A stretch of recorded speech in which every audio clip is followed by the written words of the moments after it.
ببيضة واحدة بس وشوية مية مغلية هنعمل أحلى كيكة سهلة واقتصادية وسهلة وسريعة، ومكونات موجودة في كل بيت، وهتفرحي أولادك. شوفي بقى الهشاشة والطراوة، أنا طبعا ما سألتش عليها، كانت سخنة تحفة جدا جدا. يلا بينا نشوف المقادير.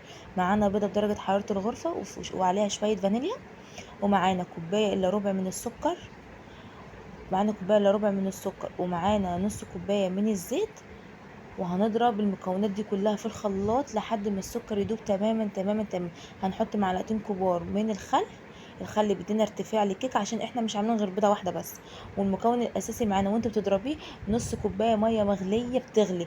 الميه المغليه بتدي هشاشه وقوام وبتخلي السكر معاكي يدوب جدا وانت بتعملي المكونات، وتخليها حتى انت لو ما عملتيش اصلا بيضايه، لو ما حطيتش بيضايه دي لو هتعمليها صيام يعني هتعمليها بميه مغليه بس من غير بيض. وهنا هنحط معلقه هنحط كيس من البيكنج باودر ورشه ملح، ومعانا كوبايه ونص من الدقيق هتدخليه، انا نخلته على مرتين.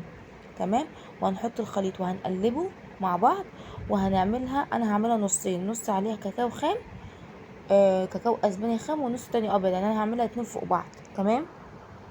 زي ما انت شايفه كده، شايفين الخليط معانا.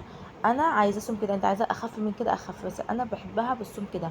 هنحط معلقه كبيره من الكاكاو الخام هتجيبوه من عند العطار، ونحط معلقتين صغيرين كده من الميه المغليه عشان ما تبقاش مكتومه معاكي الكيكه، لازم الميه المغليه بنت.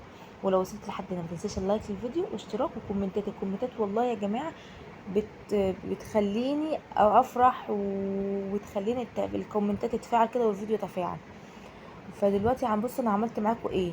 هحط معلقه من الكاكاو، هحط معلقه من الكيكه البيضاء عليها معلقه من الكيكه بني، وهعمل على طول كده وهعملها ورا بعض وهوريكم النتيجه النهائيه. بصي هي فردت معايا زي ما انتم شايفين كده، وهعملها بالخله زجزاج كده، واحطها على درجه حراره 180 لمده 30 دقيقه، بس تكوني مشغله الفرن قبلها بفتره علشان الكيكه ايه، ما تهبطش معاكي. تمام. لازم الفرن يكون سخن مولع. وهوريها لكم اول ما تطلع من الفرن. ودلوقتي بعد ما طلعت من الفرن اقطعها معاكم عشان تشوفوها، شكلها تحفه تحفه تحفه جدا. انا مزوده هنا الكاكاو شويه عن الكيكه البيضاء عشان احنا بنحب اكتر الشوكولاته. بصوا بقى الطراوه، انا طبعا ما استنيتش عليه لحد ما تبرد. ما تنسوش اللايك. مع السلامه.